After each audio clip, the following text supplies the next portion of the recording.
अस्सलाम वालेकुम नाजरीन, मैं हूं शनीला अम्मार और मेरे साथ मौजूद हैं जहीर अहमद और आप देख रहे हैं हमारा प्रोग्राम टाकरा।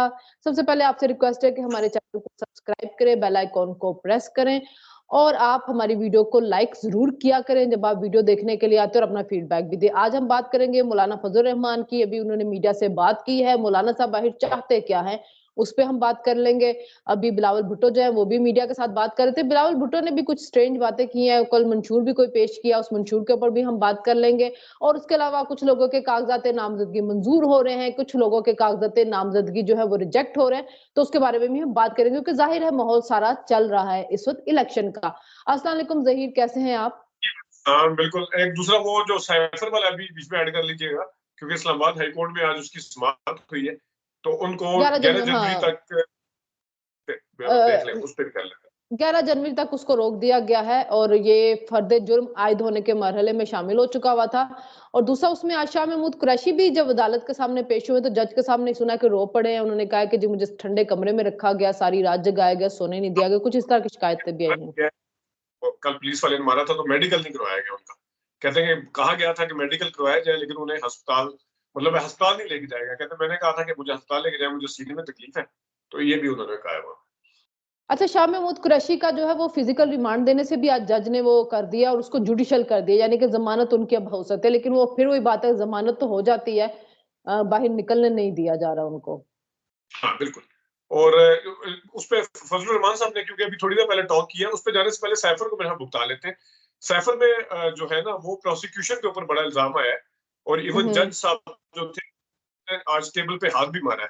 उन्होंने ये कहा कि जब सुप्रीम कोर्ट के फैसले ने इस ट्रायल को क्यों जारी रखा है, और फिर वो एक उन्होंने कहा कि 9 के ट्रायल हो चुके हैं, 2 पे जरा हो चुकी है, 13-11 के और ट्रायल हो चुके हैं जो गवाहों के ना, तो उसके ऊपर भी उन्होंने मना किया कि आप किसके कहने पे ट्रायल कर रहे हैं। जब ओपन ट्रायल के हवाले से हमने बात की थी तो प्रोसिक्यूशन ने ये कहा कि गवाह नंबर 1, 2, 3 और 7 का इन कैमरा कर ले, बाकियों को ये कर ले, तो उसके ऊपर काफी बरहमी का इजहार हुआ है।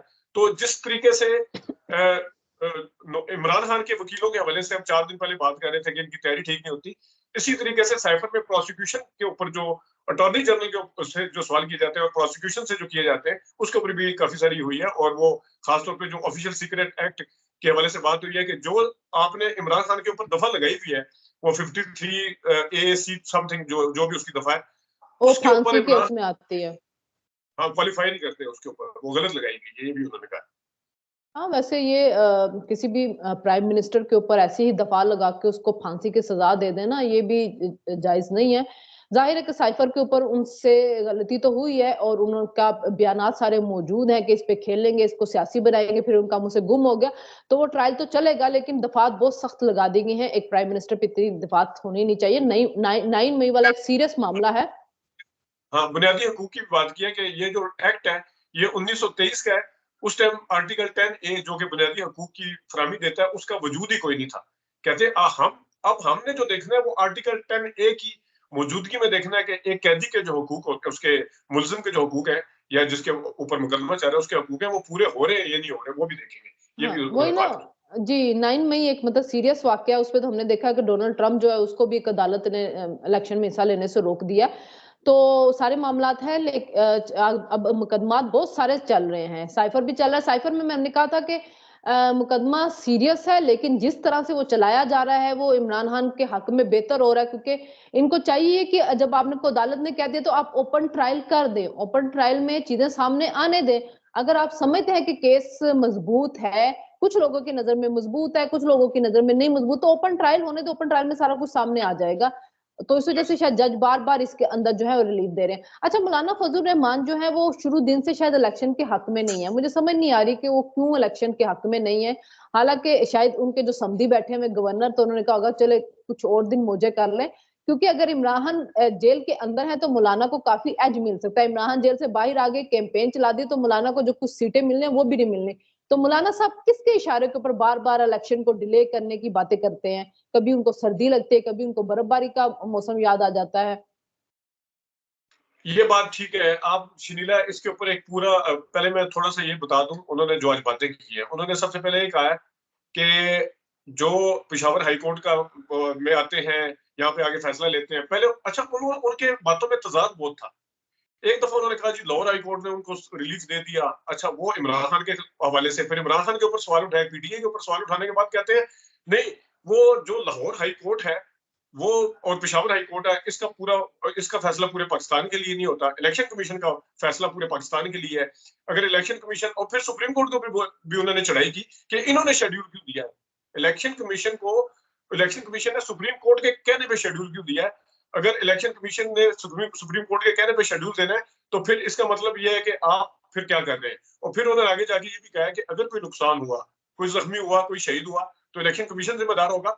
और फिर उन्होंने ये भी कहा है कि एक प्रोजेक्ट को लाने की तैयारी हो रही है। जब शाह महमूद कुरैशी के हवाले से भी बात हुई है, दूसरे कहता है ये दोबारा लाडले को लाने की कोशिश हो रही है। और उनके यानी कि बयानात, कभी एक बयान उन्होंने लाहौर हाई कोर्ट के हक में दे दिया कि जब लाहौर हाई कोर्ट ने कह दिया था, वो सुना दिया था, तो फिर उनको एंटरटेन करना चाहिए था, वो वाला उसको क्यों रोका गया। सुप्रीम कोर्ट ने उसकी सर्जनिश की, क्योंकि मतलब है उनकी बातों के अंदर अंतर तजाद था और वाज़ेह तौर पे वो खौफ शायद नजर आ रहा था कि वो इलेक्शन में जाने नहीं चाह रहे। मतलब उनका नहीं तो वाज़ेह यही था सारी बातों के बाद। लाडला किसको कह रहे हैं? इमरान खान को लाने की तैयारी हो रही है या शाह महमूद कुरैशी को?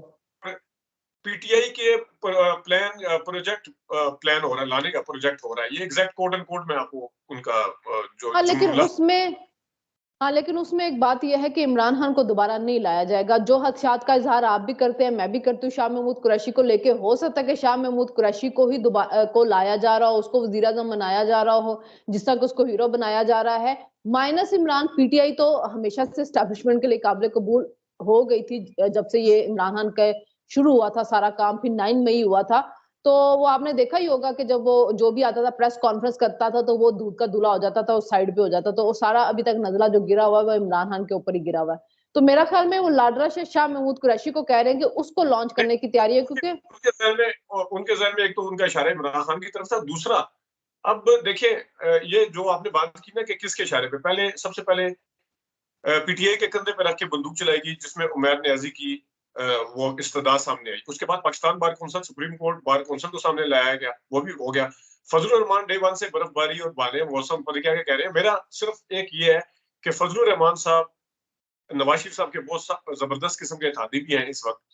तो नवाज शरीफ साहब या नून लीग को लाजमी पूछना चाहिए, पीपल्स पार्टी को लाजमी पूछना चाहिए कि फजलुर, जिस तरह नून लीग और पीपल्स पार्टी कोई भी इलेक्शन के डिले की बात करता है, पाकिस्तान बार कौंसिल से इन्होंने पूछा था, इन्होंने सुप्रीम कोर्ट बार कौंसिल से पूछा था, इन्होंने सख्त तनकीद की थी पीटीआई के ऊपर कि आप किसके कहने पे ये कह रहे हैं। हालांकि वो उमैर न्याजी की सिग्नल थी, उसी दिन आगे बैरिस्टर गौर ने कह दिया था कि इलेक्शन टाइम होना चाहिए। अब फजलुर रहमान से भी लाजमी पूछना चाहिए कि आप ये जो इतनी खतरनाक किस्म की बातें कर रहे हैं कि इलेक्शन ना, अच्छा लाडला एक तरफ है, उसको आप भी कह मौलाना रहे हैं कि आप सुप्रीम कोर्ट के ऊपर तनकीद कर रहे हैं, अच्छा आप शेड्यूल के ऊपर आप कह रहे हैं इलेक्शन होना ही नहीं, आपकी बातों से ये नहीं, लगता है, पूछा जाना चाहिए। मौलाना मौलाना फजल रहमान जो है शुरू दिन से इलेक्शन के बारे में बात करें कि डिले भी हो जाए, ये हो जाए, लेकिन आपको याद होगा कि जब नवाज शरीफ जो थे उन्होंने आके तकरीर की थी तो मैंने आपको कहा था ये तकरीर इसी हदसे के पीछे की गई है कि कहीं इलेक्शन डिले ना हो जाए। तो इसलिए नवाज शरीफ ने आके बार बार उस पर एम्फसाइज किया था कि 8 फरवरी को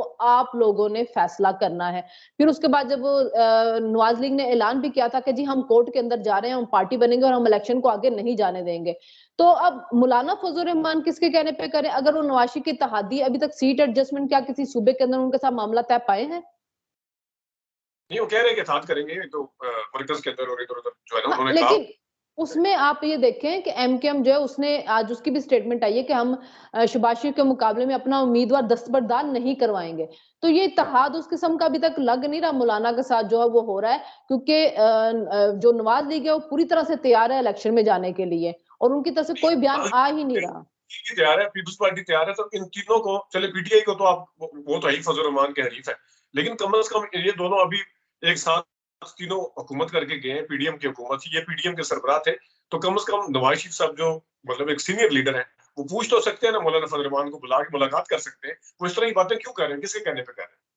हाँ जरूर उनको कर लेना चाहिए अब, क्योंकि अगर नवाज लीग वगैरह के तो देखे कागजात नामजदगी, मैंने आपसे बात की थी कि नवाज शरीफ कहने 130 में मंजूर हो गया हुआ है और आज अच्छा, मानसहरा के अंदर भी उनका हो गया मंजूर। चलो अगले टॉपिक पे आने से पहले जिस तरह मैंने बताया ना कि फजल रहमान की अगर आप टॉक सुने और आपको पता चलेगा कि वो कोई पता नहीं पेशावर हाई कोर्ट के ऊपर चढ़ाई कर रहे हैं, लाहौर हाई कोर्ट की फेवर कर रहे हैं, लाहौर हाई कोर्ट के ऊपर चढ़ाई कर रहे हैं, इलेक्शन कमीशन की फेवर कर रहे हैं, इलेक्शन कमीशन पर चढ़ाई कर रहे हैं, या सुप्रीम कोर्ट पे की फेवर कर रहे हैं। एक उन्होंने और भी चीज की कि देखें, ये नहीं होता कि किसी जमात का तासुब खिलाया जा रहा है कि अब ये जमात आने वाली है, ये हुकूमत में आएगी और लोग बस उसको फिर वोट देते चले जाएंगे। अब उनका इशारा नवाज शरीफ की तरफ था, नून लीग की तरफ था, किसकी तरफ था? क्योंकि बातें तो यही हो रही है ना कि पीएमएलएन आ रही है। तो फिर आगे स्पेसिफिक करके उनसे सवाल पूछा नवाज शरीफ साहब के हवाले से भी कुछ, तो उन्होंने कहा नहीं मैं इस पर जरा ज्यादा बात नहीं करता। वो बिल्कुल, मुझे आज उनकी टॉक की कोई समझ नहीं आई। पता नहीं, शायद वो कल की बात है, शेरानी साहब को भी इनका इत्तेहाद हो गया पीटीआई के साथ केपी में, और बलोचिस्तान में आपको पता है इनकी स्ट्रॉन्ग विकेट है, उधर ही पीटीआई और वो भी है। शायद इस वजह से भी वो खौफ का शिकार है, लेकिन कुछ जरूर है, जरूर पीछे। नहीं, लेकिन एक बात है कि मौलाना फजल रहमान बड़े जानीदा सियासतदान है और हमेशा उनकी गुफ्तगू बड़ी नपी तुली होती है और वो एक हाथ हद से आगे नहीं जाते हैं। जितनी उन्होंने बात बतानी हो तो बताते हैं, लेकिन अगर मैं इसमें कंफ्यूजन है तो शायद वो किसी चीज की वजह से। पेशावर हाई कोर्ट के ऊपर उन्होंने चढ़ाई की है, लेकिन मैं एक चीज बताऊं, उन्होंने लाहौर हाई कोर्ट को का कंधा इस्तेमाल करते हुए जो उन्होंने फायरिंग की है सुप्रीम कोर्ट के ऊपर, वो आप समझे। उन्होंने कहा है कि अगर उन्होंने सुनाया था लाहौर हाई कोर्ट, यानी कि पेशावर हाई कोर्ट की डोमेन की बात कुछ और कर रहे हैं कि इसका इतना डोमेन नहीं बनता जितना इलेक्शन कमीशन का है, लेकिन उसी सांस में जाके वो कहते हैं लाहौर हाई कोर्ट ने अगर एंटरटेन कर दिया था इनकी पीटीआई की दरखास्तों को, हमें पीटीआई से खिलाफ अगर एंटरटेन कर ही दिया था, तो सुप्रीम कोर्ट को क्या होती कि उनकी सर्जरिश करे और उल्टा उनके खिलाफ आगे था। ये भी उन्होंने बात की। यही ये तो मैं कह रही हूँ कि अगर उनकी बातों के अंदर कंफ्यूजन है तो किस चीज को लेके है, ये तो अब आने वाले दिनों के अंदर चीजें सामने आएंगी तो उसको है। क्योंकि मैं मौलाना फजल रहमान के आप इंटरव्यू सुने, प्रेस टॉक सुने, वो बड़े नपी तुली बात करते हैं। और जितना उन्होंने, जैसे बेनजीर के बारे में होता था कि बेनजीर एक हद से आगे आपको जाने नहीं देती थी, उसने जितना जवाब देना होता था वो उतना जवाब देती थी। और ये दूसरी बात मौलाना फजल रहमान के बारे में कही जाती थी कि वो एक जैसे इमरान खान है, बोली जाता उसकी हर स्टेटमेंट अब उसके सामने आ रही होती है। मौलाना फजल रहमान और बेनजीर के साथ ये मसले नहीं थे। अच्छा, कागजात नामजदगी जो है ना वो स्टार्ट होने शुरू हो गए। मंजूर नवाशी का NA-15 से भी हो गया है, लाहौर से भी हो गया। मरियम नवाज का जो है सरगोदा से उसके कागजात पे इतराज किया गया है। उसके अलावा जो ख्वाजा आसिफ के मुकाबले में थी उस्मान डार की वालदा, उनका सासे छुपाने के ऊपर उनकी नामजदगी मुस्तरद हुई है। केपी के जो शाह फरमान थे उनकी हो गई है, मुराद सईद की हो गई। मतलब वो जो लोग भागे हुए हैं वो सामने नहीं आ रहे, उनको बार बार उन्होंने कहा कि आप आए, अब इन पर्सन पेश होना पड़ता है ना रिटर्निंग ऑफिसर के, वो सामने नहीं है तो उनके कागजात नामजदगी जो है वो मुस्तरद हो गए। इमरान खान के भी हो गए, क्योंकि जाहिर है इमरान खान की सजा मुअत्तल नहीं है, इमरान खान नाअहल है अभी तक, तो उसकी वजह से उनके भी कागजात नामजदगी जो है वो मुस्तरद हुए हैं। तो अभी और किस किस के कागजात नामजदगी मंजूर है? बिलावल के भी किसी कागजात नामजदगी के ऊपर इतराजात उठाए गए हैं। अच्छा, वो मेरे ख्याल में कोई शायद टेक्निकल किस्म के कोई इतराजात है, कुछ ज्यादा वो नहीं है। लेकिन यहाँ पे एक चीज वाजह है कि इस वक्त हाई कोर्ट या सुप्रीम कोर्ट जो है ना, वो एक साइड पे खड़ी हुई है अगर लेवल प्लेइंग फील्ड की हवाले से बात करें, और दूसरी साइड पे इलेक्शन कमीशन खड़ा हुआ है। आज भी आप एक चीज हम बीच में मिस कर गए हैं, तो गौहर ने जाके कहा कि हमें, क्योंकि हमने टिकट अनाउंस करने हैं, टिकट एलोकेट करने हैं, तो हमें पीटीआई चेयरमैन जो साबिक बानी चेयरमैन है उनसे मुशावरत करिए। तो पहले कोर्ट ने उनसे पूछा कि आपका क्या मर्तबा है, रुतबा है। तो क्या जी, सैंपल बहाल होने के बाद पीटीआई में मैं दोबारा से चेयरमैन हूँ और हमें इजाजत दी जाए, तो उस हवाले से भी कोर्ट ने उनको रिलीफ दिया है कि आप जाके कर सकते हैं, उनसे मुशावरत कर सकते हैं। लेकिन दूसरी साइड पे शाह महमूद कुरैशी वगैरह से अगर आप शुरू हो जाए, फिर वो जो कागजात नामजदगी के दौरान में जितने वाकयात पेश हुए, सामने आए हैं, उधर से लेके चलते जाए, तो आपको बिल्कुल वाज़ह तौर पर नजर आएगा कि इलेक्शन कमीशन का कंडक्ट जो है वो उस तरह से गैर जानिबदाराना नहीं है। नहीं, देखें इतने ज्यादा कागजात नामजदगी जमा हो गए, अब जो बंदा भागा हुआ है वो सामने आ ही नहीं रहा, तो कागजात नामजदगी उसके कैसे मंजूर होंगे? तो जाहिर है वो मौका दे रहे हैं कि आप सामने आए, आप पेश हो। और आपको ये भी याद होगा कि 9 मई के जो लोग मफरूर हैं, हुकूमत ने उनके आईडी कार्ड जो है वो ब्लॉक कर दी। जिसके आईडी कार्ड ही ब्लॉक हो चुके हैं फिर इलेक्शन वो कैसे लड़ सकता है? तो बहुत से मामला जो है इस वजह से भी इनके खराब हैं कि इनको सामने आ जाना चाहिए और मजे की सरेंडर बात कर है देना चाहिए। नून लीग के किसी एक बंदे का बताएं जिसका रुका हो। क्या ये दूध के दूल्हे हुए इनके ऊपर किसी के ऊपर कोई मुकदमा नहीं होगा कि एकदम से शक करके मंजूर नहीं होते नहीं, जा रहे मुकदमे क्लियर है, सजाएं तो नहीं मिली हुई ना किसी को। जिनकी सजाएं थी नवाज शरीफ की और मरियम की, उनकी हैं। सजाएं खत्म हो गई हैं। क्लियर होगी है, क्या? नवाज शरीफ की जो अहली है वो क्लियर होगी। नवाज शरीफ की नाअहली क्लियर हो गई है ना, क्योंकि एक्ट बन गया आपका 5 साल वाला। लगना है एक्ट बन लोग। गया 5 साल वाला, सजा खत्म हो गई है। मुझे नहीं समझ आई आपने क्या कहा है। मैं कह रहा हूँ वो ताहयात नाहल थे या नहीं थे, वो तो अभी बेंच सुप्रीम कोर्ट ने आगे फैसला कर। नहीं, आपका एक्ट बन गया हुआ है, आपके एक्ट बन गया था।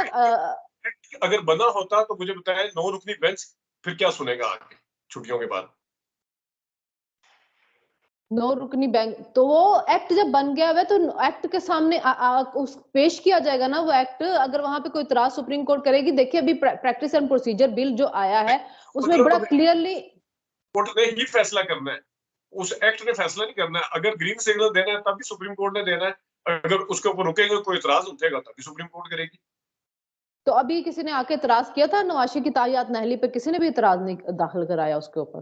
नवाज शरीफ की उसके ऊपर यास्मीन राशिद के हल्के से भी एतराज हुआ है और किसी 1-2 जगह से हुआ है। हालांकि वो एतराज जो उस तरह बिल्कुल माइनर सा था, लेकिन एतराजात उठ रहे। मेरा एक पॉइंट है कि क्या ताहियात नहली का नहीं हुआ, ताहियात नहली का नहीं हुआ, वो किस तरह ग्रीन सिग्नल मिल रहा है कि हर जगह वो जो है वो क्लियर होते जा रहे हैं। इसलिए नून लीग फैसले नहीं कर पा रही उसकी सजा खत्म है, उनकी सजा इलेक्शन खत्म है। दिया गया, हर किसी को क्लियर कर दिया जाए।